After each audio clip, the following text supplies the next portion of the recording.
Christian మతబోధకుడు pastor Praveen Kumar పగడాల ఈయన గత వారం రోజుల క్రితం హైదరాబాద్ నుంచి రాజమండ్రి వస్తుండగా ఒక యాక్సిడెంట్లో చనిపోవడం జరిగిందండి. దురదృష్టకరమైనటువంటి సంఘటన. ఎందుకంటే గొప్ప వక్త, మంచి మానవతావాది అనేటువంటి పాస్టర్ ప్రవీణ్ కుమార్ గారు చనిపోవడం అనేది చాలా బాధాకరమైన విషయం.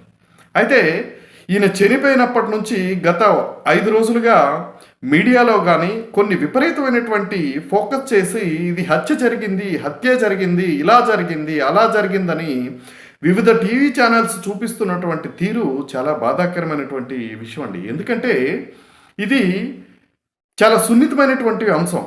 ఎందుకంటే ఇది మతాల మధ్య చిచ్చు పెట్టేటువంటి చాలా ప్రమాదకరమైనటువంటి స్థితి ఉంది. కాబట్టి నేను వాస్తవాలు బయటికి తెలిసేంతటి వరకు దీని మీద వీడియో చేయకూడదని నేను ఇంతవరకు వీడియో చేయలేదండి. ఎందుకంటే ఈరోజు చేయడానికి కారణం ఏంటంటే పోలీస్ వారు చాలా అద్భుతంగా పనిచేయడం జరిగిందండి. ఎందుకంటే ఇది 2 మతాల మధ్య చాలా సంఘర్షణ తీసుకొచ్చేటువంటి, ఎన్నో అనుమానాలు రేకెత్తేటువంటి పరిస్థితులు ఉన్నాయి. దానివల్ల పోలీసులు కూడా చాలా చాకచక్యంగా సుమారుగా 500 నుంచి 600 సీసీ క్యామ్లు అక్కడ హైదరాబాద్ మొదలైనప్పటి నుంచి మళ్ళీ యాక్సిడెంట్ జరిగినటువంటి సంఘటన వరకు కూడా ప్రతి పిన్ టు పిన్ ఈరోజు మీడియాకు చూపించడం జరిగిందండి. నిజంగా ఆంధ్రప్రదేశ్ పోలీస్ వ్యవస్థకు మాత్రం ఈ విషయంలో అద్భుతమైనటువంటి పనితీరు కనపరిచిందండి. ఎందుకంటే ఇది సంకేతాన్ని ఇచ్చేటువంటి ప్రమాదం ఉంది. చాలామంది ఒక ఉన్నత స్థానంలో ఉన్నటువంటి వ్యక్తులు కూడా ఇది మర్డర్ జరిగింది ఎలా అండి, మనం ఏమైనా స్పాట్లో ఉన్నామా, మనం ఎలా డిసైడ్ చేసేస్తాం అది మర్డరే జరిగింది లేదా యాక్సిడెంటే జరిగిందని? అది పోలీస్ ఇన్వెస్టిగేషన్ చేసి వాళ్ళు వాస్తవాలు మనకు చెప్తే అప్పుడు మనకు తెలుస్తుంది. ఈరోజు సీసీ క్యామ్ ఫుటేజ్ మొత్తం పరిశీలించిన తర్వాత వాస్తవంగా అక్కడ ఏం జరిగింది అన్నది మనందరికీ కళ్ళకు కట్టినట్టు కనిపిస్తుందండి.